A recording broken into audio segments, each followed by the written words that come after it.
Hello everyone, welcome to engineering tutorial. Very good morning to all of you. आज म करिब 1 महिनादेखि म भिडियो बनाइरहेको थिएन। यहाँ बुक्सहरुको मेटेरियलको पनि यहाँ अभाव थियो।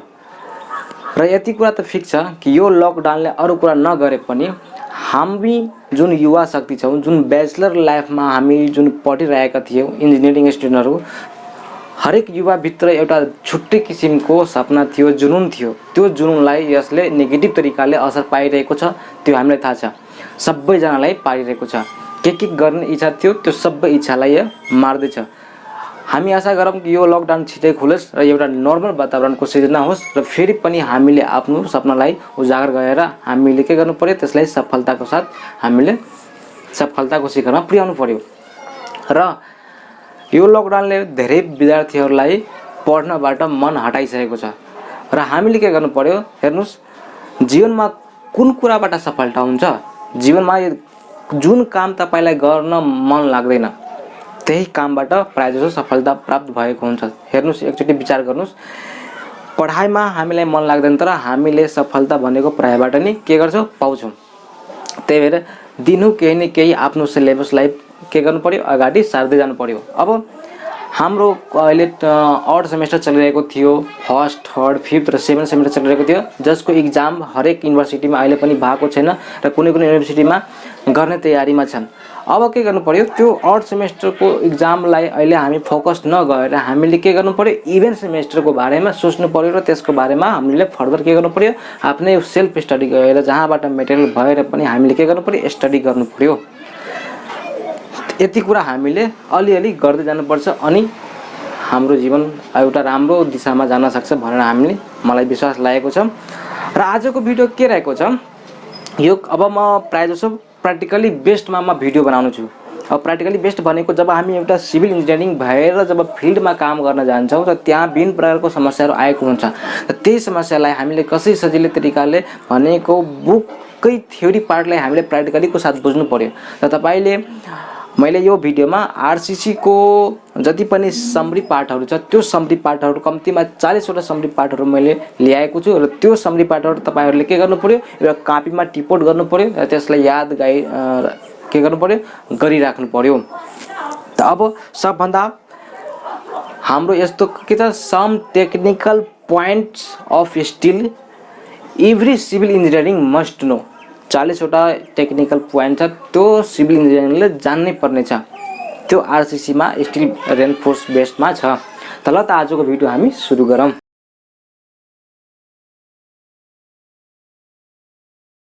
सबभन्दा फर्स्ट के रहेको छ कि कंक्रीट कभर फर रेनफोर्समेन्ट।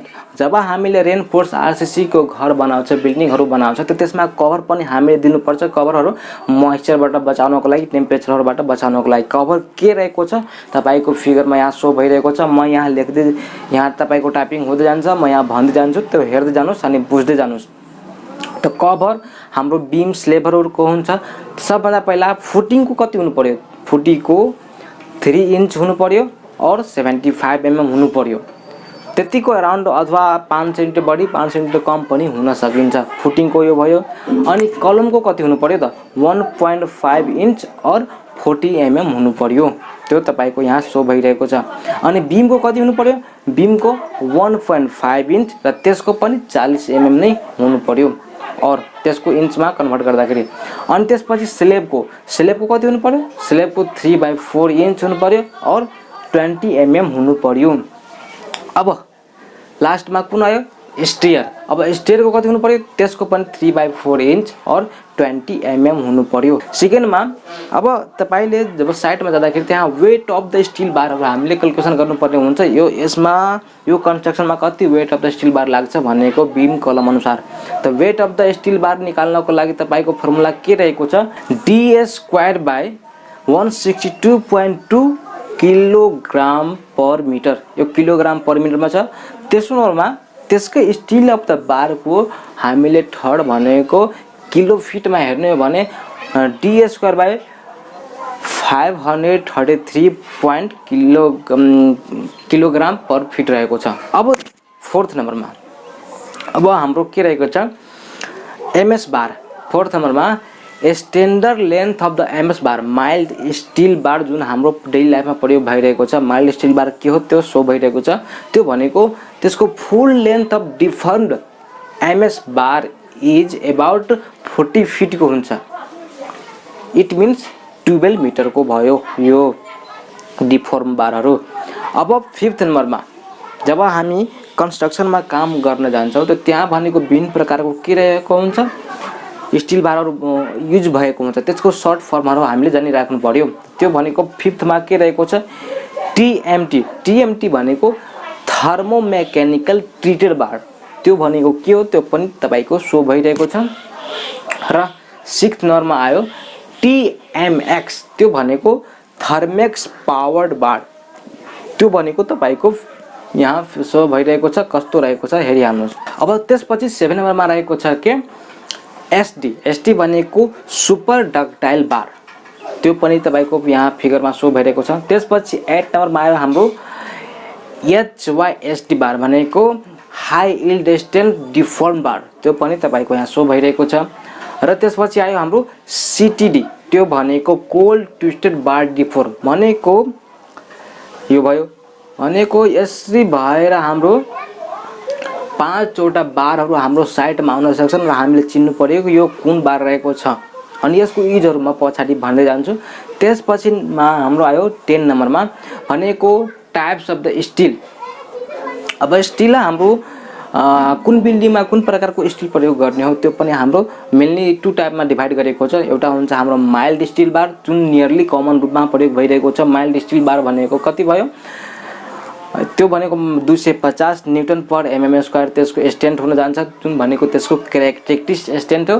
र त्यो भनेको हामीले जब न्यूमेरिकल हामी युज गर्छौं त्यसको एफआई भ्यालु भनेको 215 न्यूटन पर एमएम स्क्वायर नै रहेको हुन्छ। र त्यसपछि आयो हाम्रो सेकेन्डहरुमा स्टिल टाइप्स अफ द स्टिलमा सेकेन्ड भनेको HYSD high yield strength deform bar त्यो भनेको Fe 500 newton per mm square रहेको हुन्छ त्यसको भ्यालु। र एउटा 415 पनि रहेको हुन्छ दुई टाइपको हुन्छ। अब 11 नम्बरमा हाम्रो के आउनु भएको पनि डिजाइन गर्नु पर्यो। कलमको डिजाइन गर्दाखेरि जब हाम्रो रेक्टेंगुलर खालको कलम हुन्छ भनेको 4 इन्च वाला कलम हुन्छ त्यसमा मिनिमम 4 वटा बार्सहरु लंगिट्युडनल बार्सहरु हुनै पर्यो। Minimum number of the bars in the square shape कलम इज 4 नम्बर र राउन्ड शेपमा छ मिन्स हाम्रो सर्कुलर शेपमा छ भने त्यो हाम्रो 6 नम्बर अफ लंगिट्युडनल बार हुनै पर्छ। त्यो 12 नम्बरमा भयो। अब तेस्रो 13 नम्बरमा हामी हेरौं त्यो भनेको for the binding 1 ton of MS bar हामीले 1 टन अफ माइल्ड स्टिल बारलाई बाइन्ड गर्नको लागि हामी कम्तिमा 8 देखि 12 केजी सम्म के चाहियो बाइन्डिङ वायर रिक्वायर्ड चाहियो। अब 14 नम्बरमा हामी छिटै जान्छौं र एमएस बार फर चेयर जुन हामी लिन्छौं जुन हामी स्लेब गरेका हुन्छ स्लेबको त्यो स्टिल बारहरु माथि होस् भनेर हामीले चेयर दिएको हुन्छ। त्यो फिगरमा हेर्नुस् त्यो भनेको कहिले पनि 12 एमएम को डायमिटर भन्दा कम हुनु भएन। र 15 नम्बरमा ल भनेको 14 नम्बरमा हामी के पढ्यो कि 12 एमएम को डायमिटर भन्दा त्यो चेयर को कम हुनु भएन। र 15 नम्बरमा के छ कि यसको जुन हामीले चेयर को दिन्छौं त्यो चेयर को स्पेसिङ भनेको 1 मिटर भनेको म्याक्सिमम हुनु पर्यो। म्याक्सिमम सम्म 1 मिटर र कममा राख्न सक्छौं हामी म्याक्सिमम भनेको 1 मिटरमा राख्न सक्छौं। र 16 नम्बरमा हाम्रो के भयो कि minimum diameter of the bar used in slab हामीले स्लेबमा जुन बार युज गर्छौं त्यो भनेको 8 एमएम भन्दा के हुनु पर्यो कम हुनु भएन मिनिमम 8 हुनै पर्यो र बडी हामी दिन सक्छौं। त्यस्तै हामीले कलम युज गर्दाखेरि 12 एमएम भनेको कम हुनु पर्यो र 12 एमएम भन्दा बडी हामीले दिन सक्छौं कम दिन मिल्दैन। र त्यस्तै 19 नम्बरमा कि maximum diameter of the bar used in slab should not be जुन हामीले मैक्सिमम डायमिटर बार जुन हामीले स्लेबमा युज गर्छौं नि त्यो भनेको 1/8 of the total slab thickness भन्दा बढी के रे कम हुनु के रे बढी हुनु भएन। 1/8 of the total thickness of the slab भन्दा बढी हुनु भएन maximum diameter of the bar used in slab. अब त्यसपछि 20 नम्बरमा जब हामीले कलममा स्टिल दिन्छौं त त्यो minimum percentage of the steel in column कति हुनु पर्यो 0.8% of the gross area minimum र मैक्सिमम कति दिन सक्छौ त 6% अफ द ग्रोस एरिया भनेको के हुन जान्छ त्यो कलमको बी र डी हुन भइगयो बी र डी बी इन्टु डी त्यो भनेको ग्रोस एरिया अनि त्यसपछि हाम्रो 22 मा त्यस्तै हुन भइगयो the transverse reinforce of the कलममा जुन ट्रान्सभर्स रेनफोर्स बारहरू हुन्छ त्यसलाई हामी के भन्छौं टाई भन्छौं जहाँ कि हाम्रो 23 नम्बरमा 23 नम्बरमा छ कि बीममा जुन हामीले ट्रान्सभर्स रेनफोर्स बारहरू जुन हामीले बाँधेका हुन्छ त्यसलाई हामीले स्टिरप्स भन्छौं त्यो तपाईको सो भइरहेको छ यहाँ 24 नम्बरमा के छ कि why the cover block used in reinforcement भनेको कभर ब्लक हामी रेनफोर्समेन्टमा किन दिन्छौं त यहाँ हेर्नुस् to maintain the specified distance between the rebars and shuttering र रिबारको बीचमा स्पेसिफाइड डिस्टेन्स होस् भनेर हामीले दिन्छौं त्यसपछि आयो हाम्रो के to protect the steel reinforcement for corrosion नहोस् भनेर हामीले त्यो कभर ब्लक दिएका हुन्छ र एउटा अन्तिम भयो to provide the thermal insulation थर्मलबाट बचाउनको लागि पनि हामीले के दिएका हुन्छ कभर ब्लकहरू हामीले दिएका हुन्छ अब हाम्रो लेपिङको कुरा आयो लेपिङ भनेको यस्तो स्टिल बारहरू जोड्नु भनेको नै लेपिङ हो 25 नम्बरमा हाम्रो आयो कि लेपिङ इन टेन्सन मेम्बरमा यदि लेपिङ दिनु पर्यो टेन्सन मेम्बर भनेको कुन भयो कलम भनेको त कम्प्रेसन मेम्बर भयो र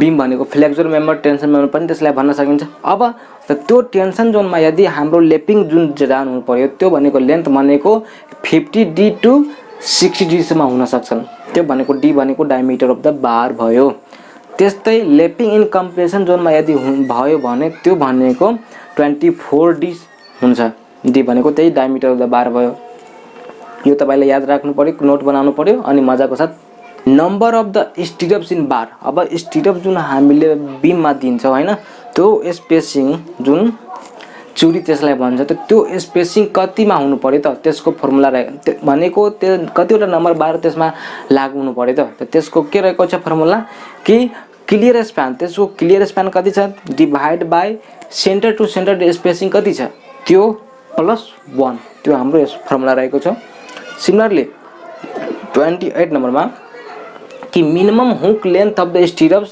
कति हुनु पर्यो 9D हुनु पर्यो मिनिमम हुक जुन हामीले स्टिक गरेर जोडेका हुन्छ त्यो भनेको फिगरमा हेर्नुस् त्यसको मिनिमम लेन्थ कति हुनु पर्यो 9D भनेको नियरली भनेको 90 mm सम्म हुनु पर्यो त्यो हुकको डायमिटर भनेको 8 टु 10 mm हुन्छ त्यही भएर 9 * 10 भनेको 90 mm हुनु भएको र 29 नम्बरमा छ कि डिफ्लेक्सन मिन्स के हो कुनै पनि बीममा डिफ्लेक्सन हुनु भनेको टेम्पोररी डिस्प्लेसमेन्ट हो डिफ्लेक्सन हुनु भनेको टेम्पोररी डिस्प्लेसमेन्ट हो र डिफर्मेसन भनेको पर्मानेन्ट डिस्प्लेसमेन्ट हो बुझ्नु पर्यो तपाईलाई इन्टरभ्युमा यो क्वेशनहरु सोध्न सक्छ 31 नम्बरमा हामीले रेनफोर्समेन्टको लागि स्टिल बार किन युज गर्छ त त्यसको धेरै एन्सर छ तर समग्रमा यसको एउटै एन्सर भन्ने हो भने यसको coefficient of the thermal expansion भनेको धेरै एकदम राम्रो भएको कारणले गर्दा यसलाई हामी के भन्छौं भनेको स्टिल बारहरु नै एज रेनफोर्समेन्टको रूपमा के गर्छौं